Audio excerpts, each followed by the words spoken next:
All right. So, hello, listeners. Welcome to a very, very late episode of Catch the Fuck Up. Yes, it is I very am late. Yeah, oh my goodness. So I'm Fern. Hi, the delay is my fault. I was moving and then I didn't have Wi-Fi, and then the Wi-Fi wasn't working, and then we were just tired. Yeah. And I'm Nicole, and I would argue that it's not Fern's fault because I was also having technical issues on my end, but I was also tired. So here we are. We're going to get this recorded and uploaded as soon as we can. Yes, because you deserve it. And also, Yeah. This was an amazing fucking chapter, and we need to talk about it. There's so much to talk about. Yeah, so this chapter is 337, and the title, I looked it up just now, is A Disposable Life. And how dare that title hurts me to my core. Oh my God, yes. Okay. Straight out the gate. Yep. All right. So this chapter, it obviously directly follows the reveal that Aoyama is the UA trader, and he's not really a trader of his own volition. He's been being exploited, and just once again cover all the bases. Sorry, Hagakure. Yes, sorry, Hagakure. Also, sorry, Aoyama. This fucking sucks. Yeah, it sucks, and your parents suck, and I'm not going to stop saying it. But here we go. All right, so the chapter starts. We flash back to Gross, AFO, and the League. Yep. Basically showing that all of this is like their conversation, and the trader reveal is happening at the same time. So that's good to know. And then we immediately go into like the continuation of the reveal and like the consequences of the reveal. So we go back to that forest where we have Izuku and Hagakure now like facing Aoyama and his parents and like trying to figure out like what the actual fuck is going on. What the fuck is going on? Yeah. They want an explanation because they're like baffled. They're like, bruh, what the hell? Yeah. For real. So we get a little more information from Aoyama's perspective of like how his being the mole for AFO came to be. And like we mentioned before, it is because he was born quirkless, just like Izuku, and it is very sad. And instead of like accepting him like Inko did Izuku, even though she was kind of not great about it, she was accepting and she was loving. Yeah, her sadness wasn't because her son was different. It was because her son, she thought, wouldn't get to achieve his dream. Like she didn't have a problem with his quirklessness itself. Exactly. But for the Aoyama family, it's different because him being quirkless like ruined their whole self-image because parents suck and society sucks. So they're wealthy. So like there's this extra layer of privilege and entitlement bullshittery on top of it. Yeah, definitely. So we get more information. They go to AFO and they get Aoyama a quirk, which is a poor fit for his body. Oh boy.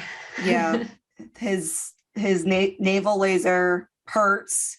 Arguably, it could be that it is still a lactose intolerance laser. but it really is, it's just like a mismatch for his body because it was bestowed and it wasn't a good match, and AFO doesn't care if it's a good match or not. He just wants a disposable tool because he's a tool, and I hate him. Oh God, he's so gross. The way he talks about people is so disgusting. Also, Aoyama, again, apologies for all those jokes I made about your stomach issues. Now I feel really bad. No, we didn't know. And it would have been so much nicer if it was lactose intolerance. Yeah, that would have been much, much easier on Aoyama. That would have been a much brighter storyline. But this is My Hero Academia. It's not bright. Okay. Everything hurts. Everything. All right. And then on page 4, we get the line that hurt me in my soul. He's basically talking about him being quirkless and talking to his parents so feared him being different, and like the parallels and the metaphors can be drawn from him being Ooh. quirkless to the queer kid community, the abled and disabled communities, the like all of those communities, all those intersectionalities. Oh yeah, It like just any hurts. kind of like minority experience, this is like a direct parallel. Yep. And he's my son and I love him. And then after that, we get the reveal that AFO demanded information from UA now that All Might was revealed to be a teacher there. So he told AFO when the class was going to be isolated at USJ. So, and we actually see that he is in the, what is it? The collapse zone. That's what it looks like. And that is the zone that Bakugo and Kirishima were also warped to, but it looked like they were warped to two different areas. So now we know where everyone was at USJ, because we now don't have any reason to think that Hagakure was lying. She probably really was in the landslide zone with Todoroki. Yep. And of course, Horikoshi just forgot to draw her. Yeah, and of course, little footprints. We may also get another twist next week because Horikoshi likes this now. So he needs to stop. We'll put a pin in that, see what happens there, but we can safely now assume that Hagakure was actually telling the truth. So now we think. It's like, it's so circular. It just goes around. I need resolution, Horikoshi. Please don't delay the next few chapters. Yep. And then after that, we do know that Aoyama passed along the location of the training camp that resulted in Bakugo being kidnapped. And then his latest order was to lure Izuku somewhere alone now that he had returned to UA from being his like vigilante self out there. Yeah. And so like this conversation with his parents, I'm assuming is like him trying to argue that he doesn't want to. Yep. And they're like, no, you have to, or else we're all gonna fucking die. Yep. That's what I believe too. And then after that, Aoyama is like fully in his self-hatred and he's like just fully in his downward spiral. So he tries to attack Izuku with his naval laser just to kind of either follow the order. He's just in a moment of desperation. Like he's just freaking out right now. He's just freaking out. He doesn't know what he's doing. It could be argued he's trying to follow the order, or he's just trying to get Izuku away from him because he doesn't feel like he deserves Izuku's care. I think it's that second one, but you can go 100 different ways. He's just having a moment and it's fine. So then after that, we get Hagakure being a hero. She deflects the laser away from Izuku because she can manipulate photons and light, like I said. Yeah, she literally jumps in front of the laser. Yep, and it refracts and it doesn't hit anybody. And then like as the smoke clears, we actually get a shot of her face because like her invisibility. And she actually is a teenager, we think. Yes, she's a beautiful young girl, as she always was, and it's lovely. We get a face reveal, and then she just immediately goes back to being invisible. We still don't understand. We still don't really know what's going on with her quirk, but I love that we saw her face. And then like she's the one who gets Aoyama to like realize how fucked up it's going on. Like she confronts him, not really Izuku. Yeah. So she has her moment. Yeah, she has a really good moment. Yep. And then after that, Izuku is just like, okay, we're all done here. He captures them. He's like, okay, no. Okay, we gotta go talk about this. So he takes them back to the teachers. Yeah, so he just black whips everyone and is like, let's go. Yeah, for sure. So they take them back to UA where Shikauchi, All Might, Nezu are basically there trying to decide what to do and what information they could get. They're like interrogating them. Yep. President Mike is also there. Ectoplasm is also there. Somebody is there kind of like to the like it's like in the edge of the panel. We don't know who it is. I want to know where the fuck Aizawa is right now. Like, I know He's probably like, still in the hospital, honey. listen though. He can be in the hospital and FaceTime he lost in. a limb. I know. He lost a limb. He's fine. He's fine. He's not bleeding out. I need him to FaceTime in and comfort his students. Damn it. Okay. But That's yeah, my anyway. tangent. Anyway, the students are all freaking out because they're all there in the room with them because they refuse to like leave it to the was adults. like, you guys need to leave. And he's like, he looks like scary.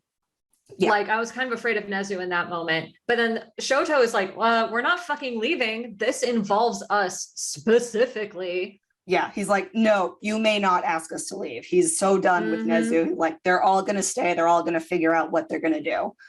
And all the students are sad and everybody's sad. And it's so many feelings that I hate his parents and they don't know any. Poor Aoyama is like, you're right. I'm a horrible traitor. I'm a villain. I'm bad. Oh God. Yep. And Izuku. But then Izuku, he's like, he doesn't care that they can't give any intel. They don't care. He doesn't care that Aoyama like made this bad decision because he's like, he feels like he should have realized that Aoyama was trying to tell him something all along. And he points out that he sees the bigger picture. Yep. Because he's perfect and he's my son. Oh my God. But yeah, he has this one specific line. It's like, doing one bad thing doesn't make you a villain forever or something like that. Yes. And I was like, yes, this exactly. This is the whole point of the series. Oh my God. And then Katsuki, who's like being really thoughtful, which is what the reaction that I thought he was going to have. He was going to be like, another one of us is quirkless. Like, yeah, things are clicking in his little brain. Yep. And he's doing so good. And basically they're like, okay, they don't know anything about AFO. They don't know where he is. But then Izuku is like, no, Aoyama, you are not a villain. You can still be a hero. And he reaches out his hand. And what I'm taking away from it is that Aoyama is going to, obviously he wants to redeem himself after he gets past this self-loathing stage. I think he's going to redeem himself and they're going to use him to beat AFO. And that's where the chapter ends. We don't actually see what's going to happen next. So Katsuki definitely has some kind of light bulb moment, and it's not clear if Katsuki like finally understands what exactly Izuku meant when he reached his hand out to him when he was a kid, and like he's finally reached like the pinnacle of his like emotional development, or potentially that, and he's had some kind of light bulb moment about how they're going to defeat AFO, and it somehow involves Izuku's gesture. So that's what there's a lot going on there. There's a lot of potential ways you can take that. Yeah, it's like there's the emotional side of it where Izuku is reaching out his hand, Aoyama gets that second chance, Kachan is having his emotional growth in the background, and also there's the strategy plot part of it. They're all realizing, you can think of it that they're all realizing what they now have now that they know that Aoyama is not going to explode,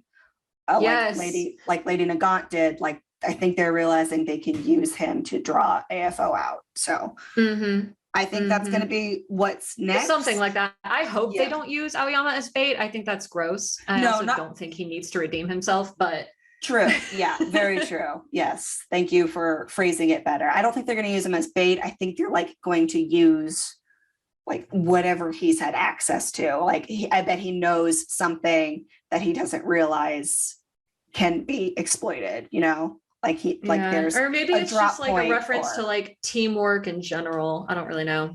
We will find out because the new chapter does drop on Sunday.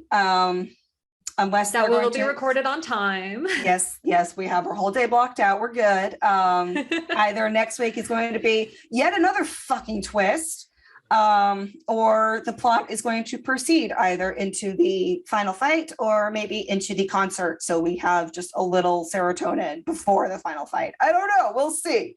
We literally don't know what Horikoshi is going to do next. We never know. Oh God.